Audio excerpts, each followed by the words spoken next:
Assalamualaikum warahmatullahi wabarakatuh. Innal hamdalillah nahmaduhu wa nasta'inuhu wa nastaghfiruh wa na'udzu billahi min shururi anfusina wa min sayyiati a'malina. Man yahdihillahu fala mudilla lahu wa man yudlil fala hadiya lahu. Ashhadu an la ilaha illallah wahdahu la syarika lahu wa ashhadu anna Muhammadan abduhu wa rasuluh la nabiyya wa la rasula ba'da. Amma ba'd, fa inna asdaqal hadits kitabullah wa khairal hadi hadi Muhammadin sallallahu alaihi wasallam wa syarrul umuri muhdatsatuha wa kullu muhdatsatin bid'ah wa kullu bid'atin dhalalah wa kullu dhalalatin finnar. Kaum muslimin rahimani wa rahimakumullah, alhamdulillah kita bersyukur kepada Allah Subhanahu wa taala yang masih memberikan kepada kita berbagai macam nikmatnya, berbagai macam pertolongannya untuk bisa menuntut ilmu agama dan juga beramal saleh. Khususnya di antara nikmat yang sangat besar yaitu kita berada di bulan yang penuh dengan berkah, yaitu bulan Ramadan, dengan ibadah besarnya yaitu puasa Ramadan. Semoga Allah Subhanahu wa taala selalu memberi kita pertolongan untuk bisa memaksimalkan kesempatan ini di bulan Ramadan ini.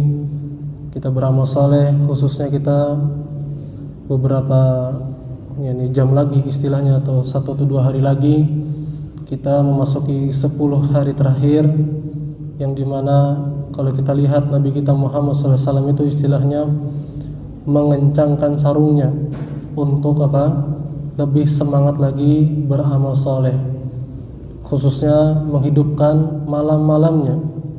Beliau hidupkan malam-malamnya dalam rangka mencari keutamaan malam Lailatul Qadar, yang keutamaan beramal di waktu tersebut lebih baik daripada 1000 bulan atau kurang lebih 80 tahunan. Semoga Allah beri kita selalu pertolongannya, dan semoga kita diterima amal ibadahnya dan termasuk orang-orang yang melewati bulan Ramadan dengan bertambah kualitas ketakwaannya, dan semoga kita melewati bulan Ramadan dalam keadaan sudah diampuni oleh Allah Subhanahu wa taala. Melanjutkan apa yang kita sampaikan, kita bahas di Rabu sebelumnya, yaitu wasiat Luqman kepada anaknya yang ada di surah Luqman ayat 12 sampai 19.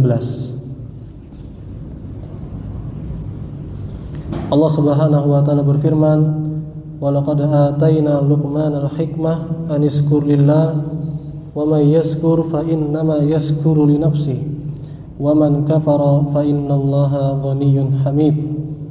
Sungguh kami telah berikan hikmah kepada Luqman. Al-hikmah, sebagian ulama mengatakan artinya adalah ilmu yang bermanfaat, atau hikmah kata para ulama juga meletakkan sesuatu pada tempatnya, atau lainnya adalah kebijaksanaan dalam berucap, dalam berbuat. Maka Allah berikan kepada Luqman al-hikmah, anishkur lillah, bersyukurlah kepada Allah. Ini perintah agar bersyukur kepada Allah Subhanahu wa taala. Apalagi kalau kita renungkan akan nikmat-nikmat yang Allah berikan kepada kita, sangatlah banyak, tak terhitung. Wa in ta'uddu ni'matallahi la tuhsuha. Kalau engkau menghitung nikmat-nikmat Allah, engkau tidak akan mampu menghitungnya karena saking banyaknya. Banyak sekali nikmat yang Allah berikan kepada kita, bahkan jauh lebih banyak apa yang tidak kita minta Allah kasih. Jauh yang tidak kita minta itu Allah kasih terus, nafas, kesehatan, waktu luang, bisa beramal soleh, bisa menuntut ilmu agama, dan banyak lagi. Dengan kita mengingat-ingat nikmat Allah, kita pun bisa muncul pendorong untuk bersyukur kepada Allah Subhanahu wa taala. Bersyukur dengan di hati kita yakini semua nikmat dari Allah, lisan kita ucapkan semua nikmat ini dari Allah, kita ucapkan alhamdulillah. Ketika ada yang memuji kita karena duniawi kita atau sesuatu yang nikmat yang Allah berikan pada kita sandarkan semuanya itu dari Allah Subhanahu wa taala. Dan kita pakai nikmat tersebut dalam ketaatan kepada Allah Subhanahu wa taala. Wa may yashkur fa innama yashkuru li nafsi. Barang siapa yang bersyukur kepada Allah, maka dia bersyukur untuk dirinya sendiri, artinya manfaatnya kembali kepada dirinya. Ya. Wa man kafara fa innallaha ghaniyyun hamid. Barang siapa yang tidak bersyukur, yang kufur nikmat, maka ingatlah sesungguhnya Allah itu ghaniyun, maha kaya, tidak memerlukan hambanya sama sekali. Kalaulah sebagaimana Allah sebutkan dalam hadis qudsi, kalaulah semua manusia dan jin dari yang pertama sampai yang terakhir semuanya di atas ketakwaan yang paling tinggi, itu tidak menambah besar kekuasaan Allah Subhanahu wa taala. Dan juga kata Allah dalam hadis qudsi, kalaulah semua jin dan manusia dari pertama sampai terakhir semuanya itu ya kufurnya luar biasa, maka tidak mengurangi kekuasaan Allah sedikit pun. Jadi Allah Subhanahu wa taala Ghani, Al-Ghani, maha kaya. Maka kita melakukan ketaatan itu manfaatnya kembali kepada diri kita lagi. Ya, kita berpuasa, kita salat tarawih, kita baca Quran, kita mengamalkan yakni apa yang Allah perintahkan, salat wajib dan yang lainnya, itu manfaatnya kembali ke kita. Allah sangat maha kaya, ya Allah maha kaya, tidak memerlukan hambanya sama sekali. Kita yang sangat fakir, kata Allah, antumul fuqara ilallah, kalian yang fakir kepada Allah, sangat memerlukan Allah Subhanahu wa taala. Ya, kita sangat memerlukan Allah walaupun sekejap mata, sebagaimana dalam doa yang diajarkan Nabi, aslihni sya'ni kullah wa la takilni ila nafsi tarfata ainin. Ya Allah, perbaikilah urusanku, jangan engkau tinggalkan aku walaupun sekejap mata. Ini doa Nabi yang luar biasa, yakni menunjukkan kita sangat memerlukan pertolongan Allah Subhanahu wa taala. Fa innallaha ghaniyyun hamid, dan Allah itu hamid, maha terpuji. Ya. Allah itu terpuji dari segala sisi. Ya, nama-namanya, sifat-sifatnya, perbuatannya, segala yang Allah takdirkan itu semuanya terpuji. Ya, semuanya terpuji. Maka kita harus husnudzan terus kepada Allah Subhanahu wa taala. Ya. Allah Subhanahu wa taala berfirman di surah Al-Baqarah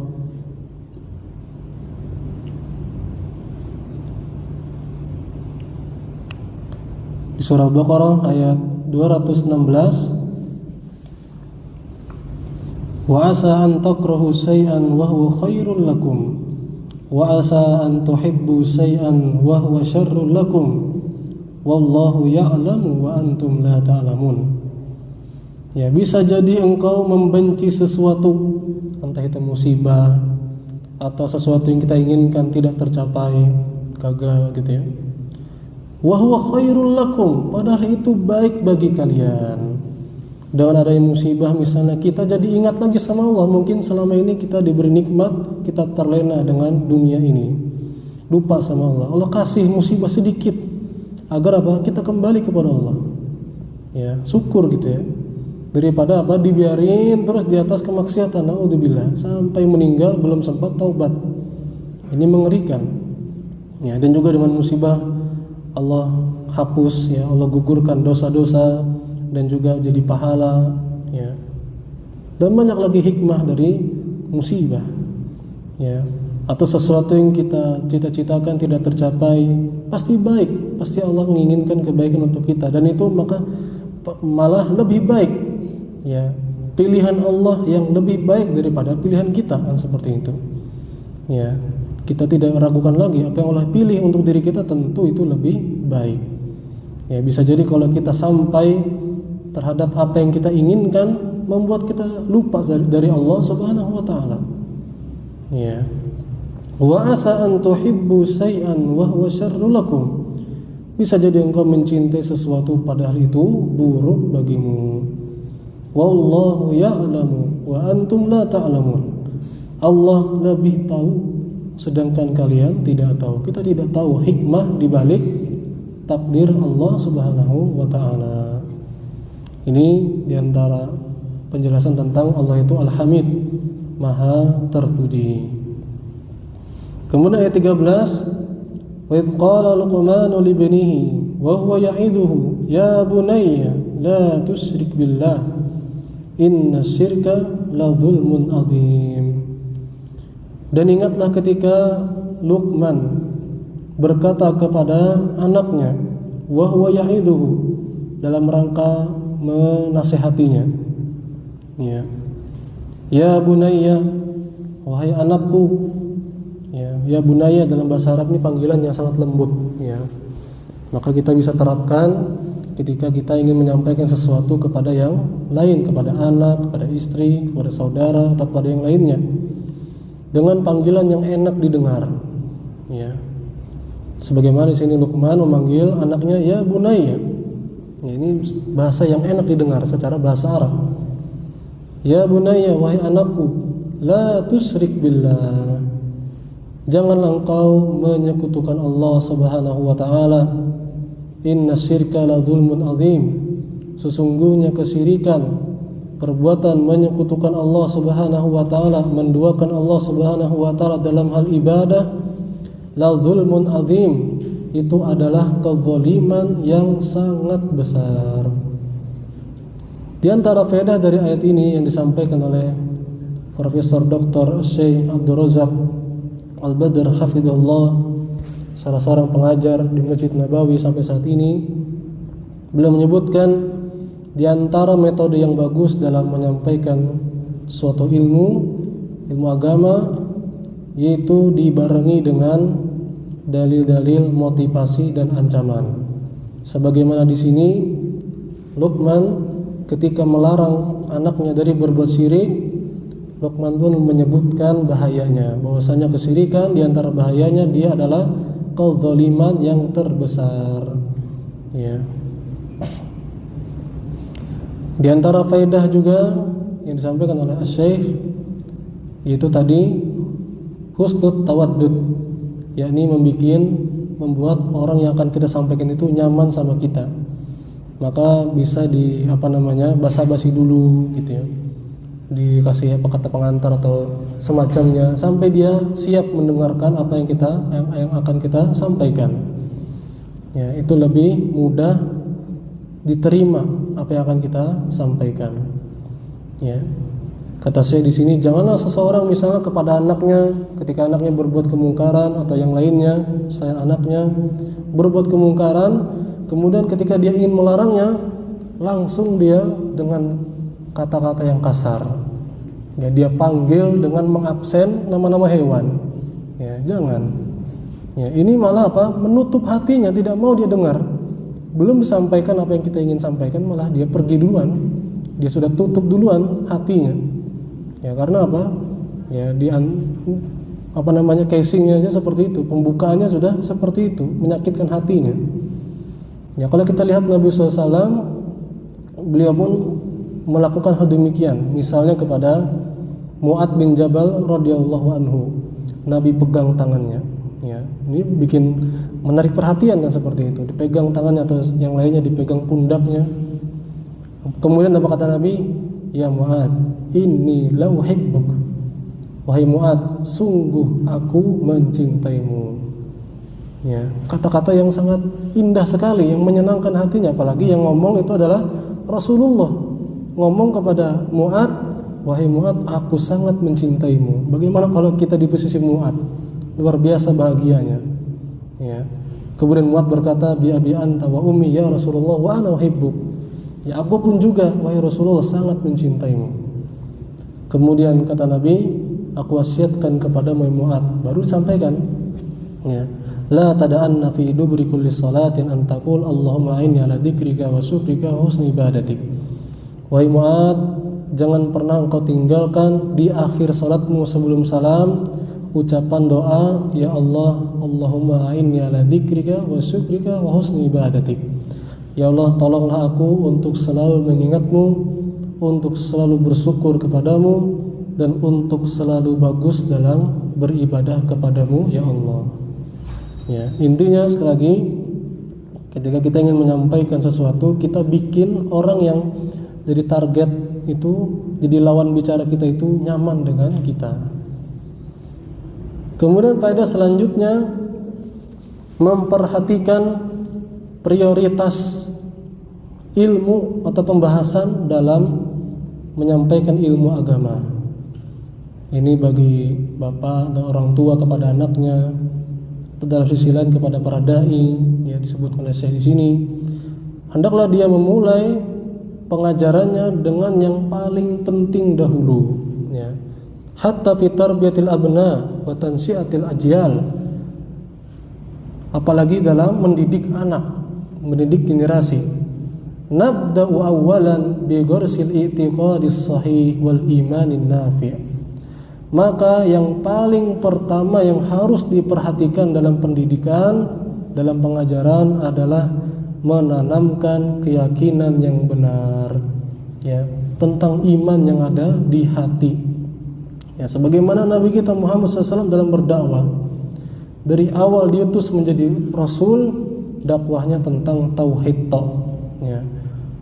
Panggil ke pasar, qul la ilaha illallah tuflihu, ucapkanlah la ilaha illallah maka kalian akan beruntung. Maksudnya bukan sekedar ucapin la ilaha illallah, tapi konsekuensi dari ucapan la ilaha illallah. Orang Arab pada saat itu sangat paham masalah itu, makanya mereka nggak mau mengucapkan la ilaha illallah, karena konsekuensinya mereka meninggalkan segala berhala mereka dan beribadah hanya kepada Allah saja. Makanya mereka paham, makanya nggak mau ikut-ikut apa yang disampaikan oleh Nabi. Nabi seperti itu ke pasar-pasar, ya, ke orang-orang. Qulu la ilaha illallah tuflihu, ucapkan la ilaha illallah maka kalian akan beruntung. Ya, demikian pula ketika Nabi SAW mengumpulkan kerabat-kerabatnya, ya, saudara-saudara, paman-paman yang sangat dekat hubungannya dengan dia secara nasab, dipanggil semuanya.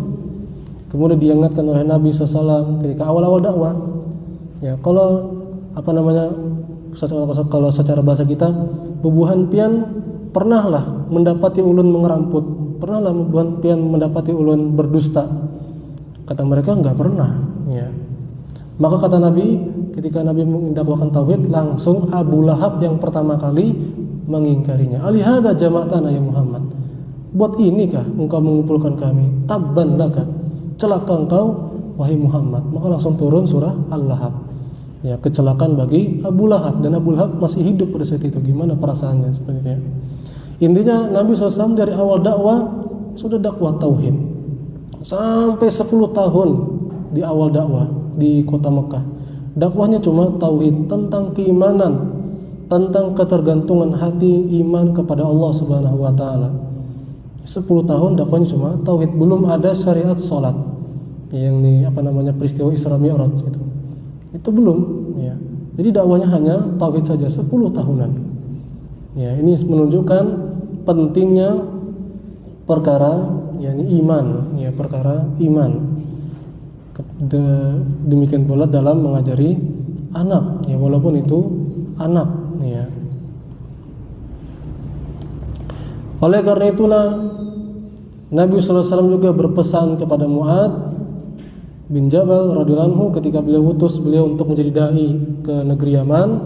Nabi sampaikan, innaka taqdamu ala qaumin min ahlil kitab. Wahai Mu'adz, engkau itu nanti ke sana akan bertemu dengan suatu kaum dari ahlul kitab. Ahlul kitab yakni Yahudi dan Nasrani. Falyakun awwala ma tad'uhum ila an yuwahhidullah. Maka dakwahkan pertama kali kepada mereka untuk mentauhidkan Allah Subhanahu wa taala. Ya. Dan demikian pula yang dilakukan oleh Luqman di sini yang Allah abadikan dalam Al-Qur'an. Nabi Luqman ketika ingin mewasiati anaknya, wasiat yang paling pertama adalah ya bunayya la tusyrik billah. Wahai anakku, janganlah engkau menyekutukan Allah Subhanahu wa taala. Demikian pula inilah dakwah para nabi dan rasul. Semua rasul, ya, dari rasul yang pertama yaitu Nabi Nuh alaihi salam dakwahnya dakwah tauhid. Inti utama dakwahnya adalah mengajak manusia untuk beribadah hanya kepada Allah Subhanahu wa taala semata. Apapun itu masalah yang dihadapi mereka dalam kaumnya. Ada yang masalahnya kaum Lut, ya, LGBT, ada yang curang dalam hal jual beli, ada juga yang sombong yang bisa bikin rumah dari gunung, ya, kesombongan. Macam-macam masalah yang dihadapi, tapi semuanya dakwahnya sama. Ubudullah ma lakum min ilahin ghairuh. Sembahlah Allah, kalian tidak punya ya sesembahan yang benar kecuali satu saja, yaitu Allah Subhanahu wa taala. Ya. Dan juga Allah Subhanahu wa taala berfirman, "Wa laqad ba'atsna fi kulli ummatin rasulan an i'budullaha wajtanibut taghut." Ya, di surah An-Nahl ayat 36. Dan sungguh kami telah mengutus seorang rasul di setiap umat. Apa seruannya? Sama semuanya. Ani'budullah, sembahlah Allah saja. Wajtanibut taghut, dan jauhilah taghut. Taghut maksudnya apa? Taghut maksudnya adalah bentuk peribadahan kepada selain Allah. Itu maksud at-taghut. Bukan at-taghut yang dimaksud oleh para teroris, ya, tentang pemimpin yang bermaksiat, tidak berhukum dengan hukum Allah. Itu taghut, bukan itu. Taghut yang dimaksud adalah bentuk peribadahan kepada selain Allah. Ya.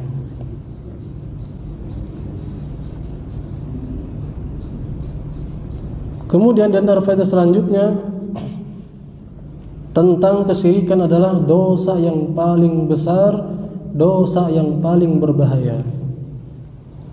Di sini Luqman Al-Hakim, beliau ada melarang dari beberapa hal kepada anak-anaknya. Ada dari kesombongan, ya, dari ujub, ya, banyak, ya. Tapi yang paling pertama yang disebutkan tentang larangan adalah larangan dari kesyirikan. Ya. Kemudian faedah selanjutnya di sini tentang keutamaan mendidik anak di atas akidah yang benar, bersih dari ya pemikiran yang menyimpang seperti kekufuran atau kesyirikan. Ya. Sebagaimana Luqman tadi, ya bunayya la tusyrik billah. Demikian pula kalau kita lihat petunjuk Nabi SAW, kata Nabi SAW, khairul asma Abdullahi wa Abdurrahman. Ya. Kata Nabi SAW, sebagus-bagus nama adalah Abdullah. Abdullah artinya hamba Allah. Wa Abdurrahman, Abdurrahman ini hambanya Ar-Rahman. Intinya apa? Membuat anak itu benar-benar merasa dirinya itu hambanya Allah. Tidak menuhankan hawa nafsunya, tidak menuhankan dunia, tidak menuhankan atau menghamba kepada setan, tidak. Tapi dia paham dirinya adalah hamba Allah Subhanahu wa taala. Demikian pula salafus saleh terdahulu ketika mereka belajar kepada para sahabat. Ya, mereka belajar iman sebelum mempelajari Al-Qur'an, ya. Kemudian pada selanjutnya tentang kezaliman yang paling besar adalah kesyirikan. Ya, zalim itu apa zalim? Zalim adalah meletakkan sesuatu tidak pada tempatnya. Ya, meletakkan sesuatu tidak pada tempatnya.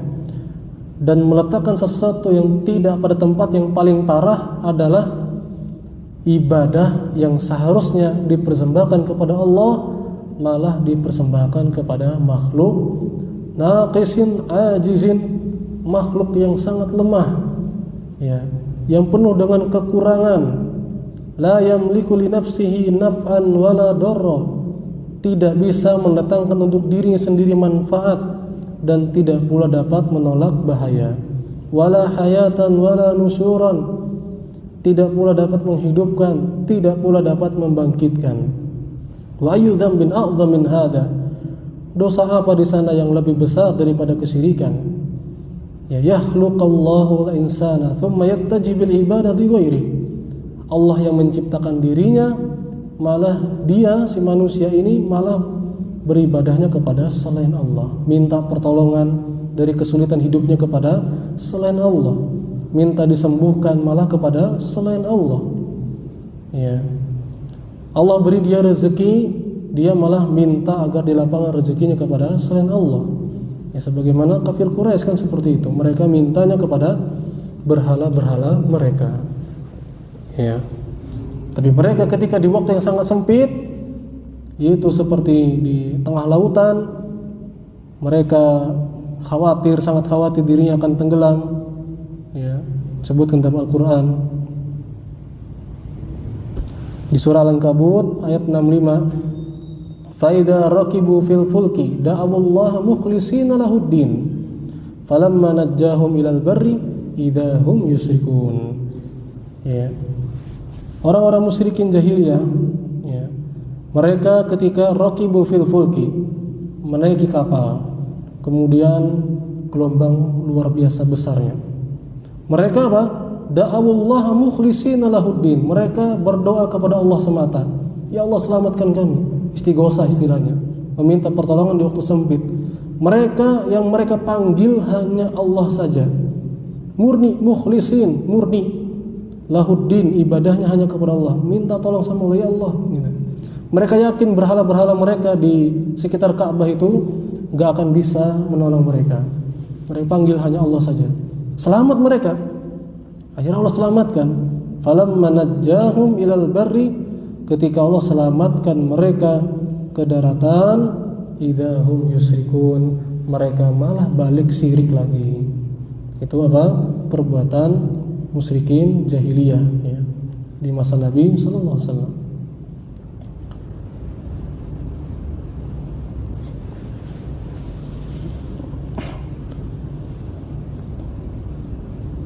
Kemudian selanjutnya,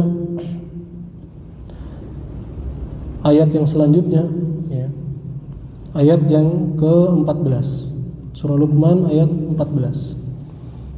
Wa wassaynal insana biwalidayhi hamalathu ummuhu wahnan ala wahnin wa fisaluhu fi 'amain anishkur li wa liwalidayka ilayyal masir. Dan kami perintahkan kepada manusia untuk berbuat baik kepada kedua orang tuanya. Ya. Hamalathu ummuhu wahnan ala wahnin, yang ibunya khususnya telah mengandungnya wahnan ala wahnin, ya, dalam keadaan lemah yang terus bertambah. Wa fisaluhu fi 'amain, dan menyapihnya dalam 2 tahun. Aniskurli wali walidayka ilayyal masir. Oleh karena itu bersyukurlah engkau kepadaku dan berterima kasihlah kepada kedua orang tuamu. Ilayyal masir, sungguh kalian akan kembali kepadaku, kata Allah Subhanahu wa taala. Sedikit yang sebelumnya tadi tentang iman, di antara tentang pentingnya kita memperhatikan iman itu sebagaimana sabda Nabi sallallahu alaihi wasallam, ala wa inna fil jasadi mudghatan idza salahat salahal jasadu kullu wa idza fasadat fasadal jasadu kullu ala wahyal qalbu. Kata Nabi sallallahu alaihi wasallam, ada segumpal daging dalam diri manusia yang jika dia baik maka baiklah seluruh anggota badannya, dan jika dia buruk maka buruklah seluruh anggota badannya. Ala wahyal qalbu, kata Nabi, ketahuilah itu maksudnya adalah hati. Maka apa yang di hati ini berupa keyakinan, berupa kebersihan hati, itu sangat terlihat dari anggota badannya, akan terlihat di lisannya, di perbuatannya, ya. Ini menunjukkan pentingnya perkara keyakinan, perkara hati, ya. Dan juga sabda Nabi SAW tentang bahwasanya innallaha la yanzuru ila suwarikum wala ila amwalikum. Sesungguhnya Allah tidak melihat, tidak memandang atau tidak menilai, ya, rupa dan harta kalian, walakin yanzuru ila qulubikum wa a'malikum. Akan tetapi yang Allah pandang, yang Allah nilai adalah hati dan amal kalian. Ini yang harus kita pahami. Kemudian tadi tentang yang ayat ke-14, faedah selanjutnya tentang wasiat, pentingnya wasiat untuk berbakti kepada kedua orang tua. Ya, ini hak yang sangat tinggi, ya, sampai-sampai disebutkannya langsung setelah wasiat untuk baik sama Allah, langsung setelah tentang disuruh berbuat baik kepada kedua orang tua. Dan juga kalau kita lihat di buku-buku para ulama seperti yang ditulis oleh Al-Bukhari rahimahullah, kitabnya Adabul Mufrad tentang adab, yang paling pertama disebutkan tentang berbakti kepada kedua orang tua, memberikan isyarat bahwasanya segala akhlak yang baik dari kita yang paling berhak mendapatkannya adalah orang tua kita. Jangan sampai kita baik sama orang tapi kepada orang tua sendiri nggak pernah baik atau kurang, sangat kurang, tidak seperti ketika dia sama yang lainnya. Ingat, ini adalah wasiat dari Allah Subhanahu wa taala, wasiat dari Luqman di sini juga yang Allah abadikan, menunjukkan pentingnya perkara ini. Ya.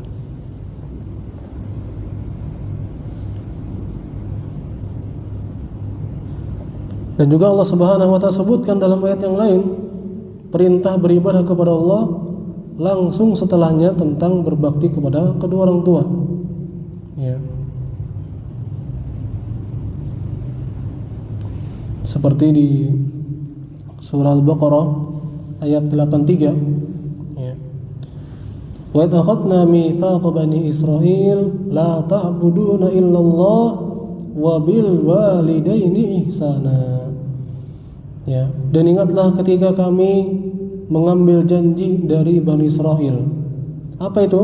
La ta'buduna illallah, tidak boleh kalian menyembah kecuali hanya kepada Allah, wa bil walidaini ihsana, dan berbakti kepada kedua orang tua. Ya. Dan juga di surah Ar-Rahman isyarat, ya, karena orang tua kita sangat baik sama kita dari lahir, merawat kita dari kecil. Maka hal jazaul ihsan ilal ihsan, tidaklah balasan kebaikan melainkan kebaikan pula. Ya, kita harus tahu terima kasih istilahnya. Dan ini juga sebagai pendorong, ya, bagaimana agar kita bisa semangat berbakti kepada kedua orang tua dengan kita mengingat kenangan-kenangan indah dari orang tua kita, kebaikan mereka kepada kita. Maka itu dapat membantu atau membuat kita semangat dalam berbakti kepada mereka. Ya. Sebagaimana di sini di surah Luqman ini diingatkan oleh Allah Subhanahu wa taala khususnya tentang ibu kita. Ya, yang penuh dengan kerepotan dalam mengandung kita di dalam perutnya, kemudian menyapih kita, ya, penuh dengan keletihan. Ini membuat kita harus tahu terima kasih. Bagaimana keadaannya kalau orang tua kita ketika kita masih bayi nggak bisa apa-apa, kemudian orang tua kita nggak ngurus kita, selesai kita.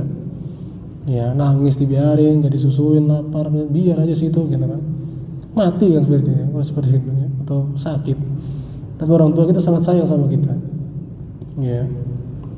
Ini harus kita ingat, ya, bahwasanya orang tua kita sangat capek. Kalau kita, ya, ini apalagi kita sudah punya istri, kita tahu, ya, kita punya anak, kita tahu bagaimana capeknya ngurus anak, yang ngurus bayi, begadang malam-malam, gak bisa tidur, ya, ngurusin anak. Ya, demikian pula orang tua kita dulu dalam mengurusi kita. Ya. Maka hal seperti ini membuat kita, ya, muncul semangat untuk berbakti kepada kedua orang tua kita. Dan juga di antara hal yang membuat kita semangat untuk berbakti kepada kedua orang tua kita adalah dengan kita mengingat kita ini akan kembali kepada Allah Subhanahu wa taala. Ingatlah bahwasanya Allah memerintahkan kita untuk berbakti kepada kedua orang tua kita. Maka kita nanti akan bertemu Allah dan akan ditanya, sudahkah kita berbakti kepada kedua orang tua kita? Ya, yang berbakti. Dan ketika orang itu durhaka, ingat itu, dia akan kembali kepada Allah dan dia pasti akan mendapatkan balasannya. Dan disebutkan juga, ya, bahwasanya di antara azab yang dipercepat di dunia adalah bagi orang yang durhaka kepada kedua orang tuanya. Kemudian faedah selanjutnya tentang besarnya hak ibu. Ya, hak ibu lebih besar. Bahkan Nabi sebutkan 3 kali, sebelum ayah, ya. Sebagaimana ada sahabat yang bertanya ke Nabi, "Ya Rasulullah, mana haqqun nas bi husni sahabati?" Wahai Rasulullah, siapa manusia yang paling berhak untuk mendapatkan akhlak baikku? Maka dijawab sama Nabi, ummuka, ibumu. Habis itu siapa lagi wahai Rasulullah? Kata Nabi, ibumu. Habis itu siapa lagi? Thumma ummuka, ibumu. Sampai 3 kali. Thumma man, kemudian siapa lagi? Thumma abuka, kemudian ayahmu, ya. Di sini bukan artinya kita meremehkan ayah, bukan. Kita harus juga berbakti kepada ayah kita, tapi kepada ibu jauh lebih besar lagi. Itu maksudnya. Karena ayah pun juga capek juga, gitu. Yang cari nafkah, yang rintangan demi rintangan di luar rumah sana, dengan seperti itu, ya. Demi apa? Menghidupi istri dan anaknya. Nah,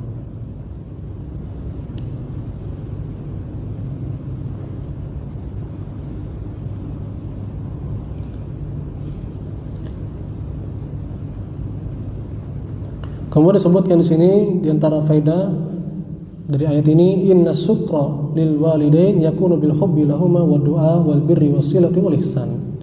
Sesungguhnya bentuk kita berterima kasih atau berbakti kepada kedua orang tua adalah dengan kita cinta kepada mereka, kita mendoakan kebaikan terus untuk mereka, kita berbuat baik, kita kerahkan apa yang bisa kita lakukan untuk kedua orang tua kita.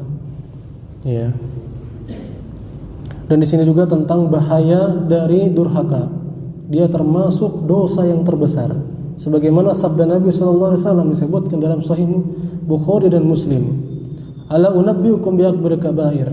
Maukah engkau aku kasih tahu dosa terbesar? Nabi sebutkan 3 kali. Maukah kalian aku kasih tahu dosa terbesar? Maukah kalian aku kasih tahu dosa yang terbesar? Ya.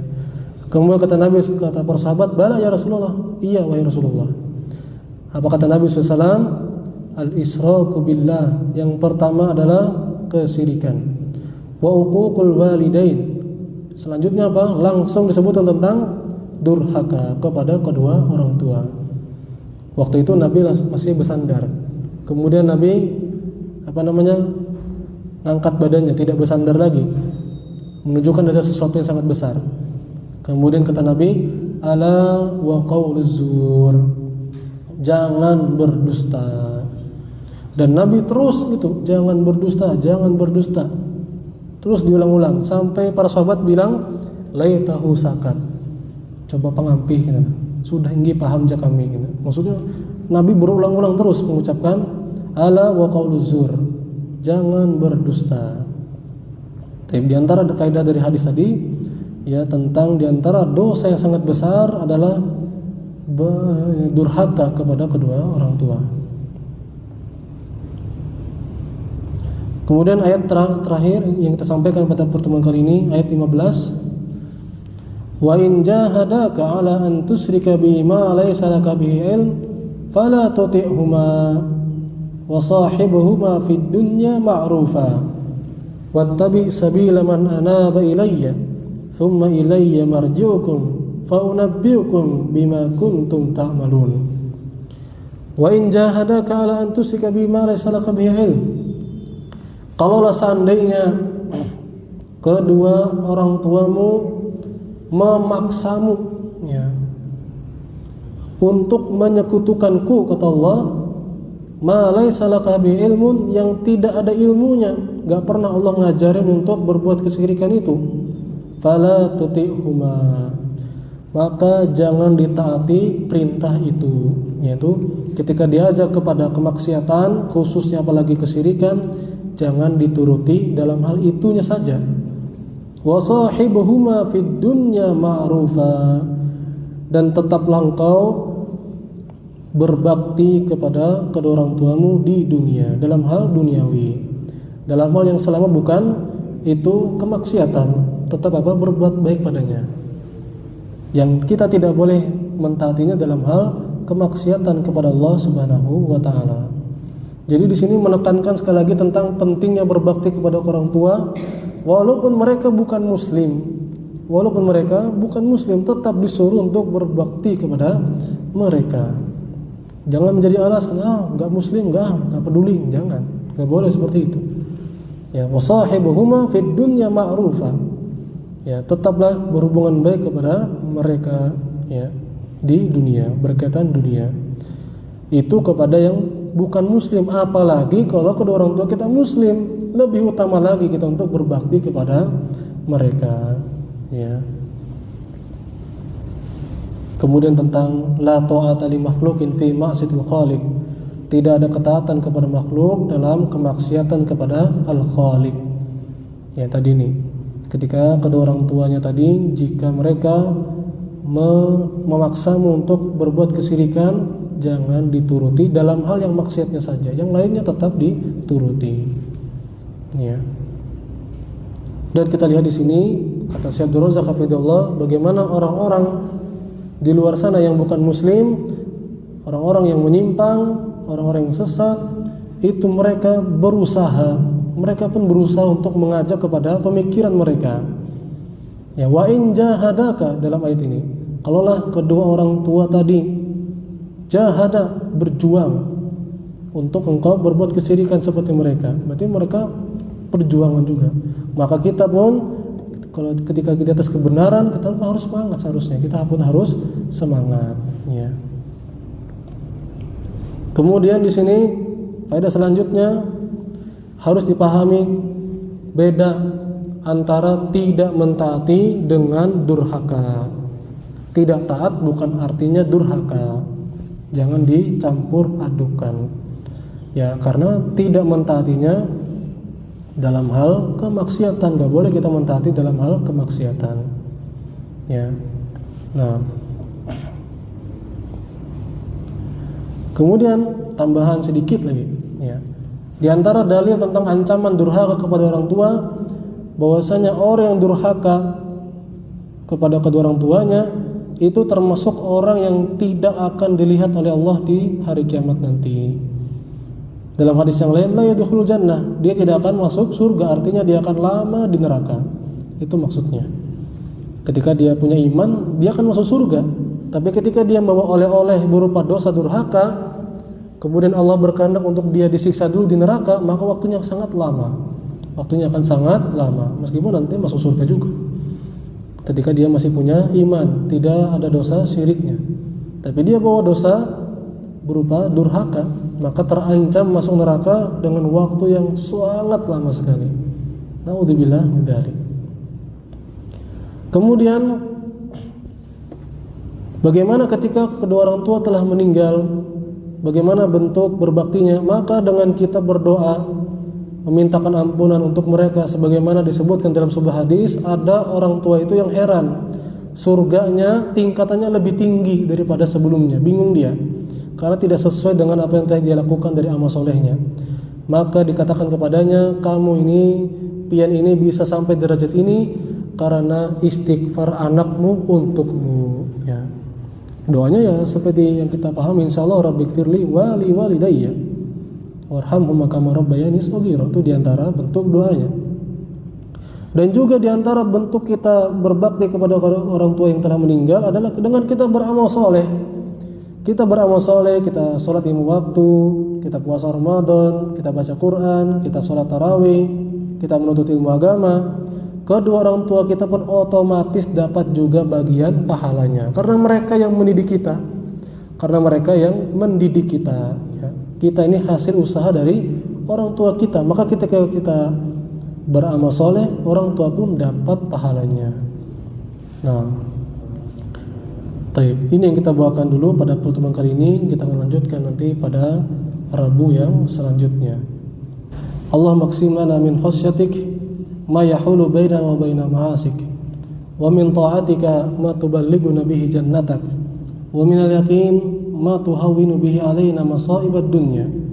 Allahumma matti'na bi asma'ina wa absarina wa quwwatina ma ahyaitana waj'alhu al-waritha minna waj'al tha'rana 'ala man zalamana wansurna 'ala man 'adana wa la taj'al musibatana fi dinina wa la taj'alid dunya akbar hammina wa la mablagha ilmina wa la tusallit 'alaina man la yarhamuna. Wa sallallahu ala nabiyyina Muhammadin wa ala alihi wasallam.